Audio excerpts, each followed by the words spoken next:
Siamo stati invitati da Mantova Creativa per fare un'esposizione e mi sembrava molto bello esporre le opere dei miei artisti, li chiamo miei artisti perché sono nati proprio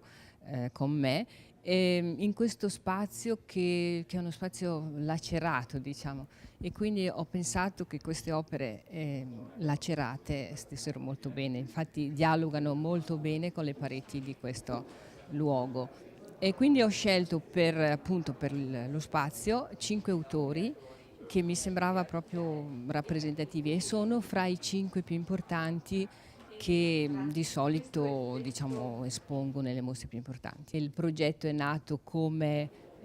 modalità di comunicazione alternativa alla parola, perché ovviamente tante persone che hanno disagio, insomma, si chiudono in se stesse. Attraverso la pittura o il disegno è molto molto facile raccontare quello che a voce non si può dire, anche a livello inconscio, e questo è avvenuto, insomma.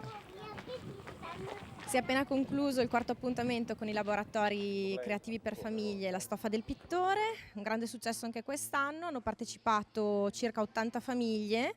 e devo dire che insomma i lavori come sempre sono splendidi. Abbiamo visto mamma e papà lavorare con i loro bambini con le nostre stoffe, guidati dalle nostre bravissime artiste di scuola di Guggenheim, quindi insomma diciamo che anche quest'anno Mantova Creativa ci ha regalato assolutamente delle grandi soddisfazioni. Tutto iniziato giovedì con l'inaugurazione della mostra a casa, l'evento conclusivo del progetto Kid Artista che ha coinvolto invece 1200 studenti delle scuole di Mantova e provincia. Devo dire che ogni anno che passa, perché ormai questa per noi, per l'Ubiam, è la quarta edizione di Mantova Creativa ed è la terza che facciamo in collaborazione con la scuola di Guggenheim, ogni edizione va sempre meglio, vediamo facce sempre più soddisfatte, più contente, riceviamo tantissimi complimenti, speriamo di continuare, tutti ce lo chiedono, quindi insomma direi meglio di così non poteva andare. Secondo me è una cosa molto costruttiva, anche perché è proprio fare qualcosa un po' di diverso dalle solite cose e poi insomma la collaborazione, anche la condivisione con gli altri bambini, i genitori,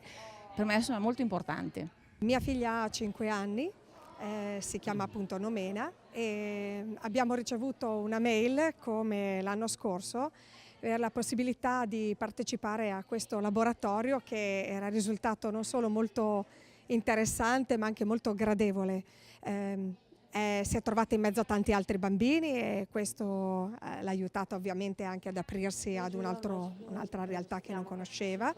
e in più per la prima volta sia l'anno scorso che quest'anno abbiamo fatto qualcosa di interessante, di diverso, come il cucire, quindi prendere in mano un ago oppure usare dei colori da mettere su delle stoffe e poi da inquadrare. Quindi l'iniziativa è notevole, ci è piaciuto moltissimo e speriamo ovviamente che possa continuare ad esserci anche l'anno prossimo.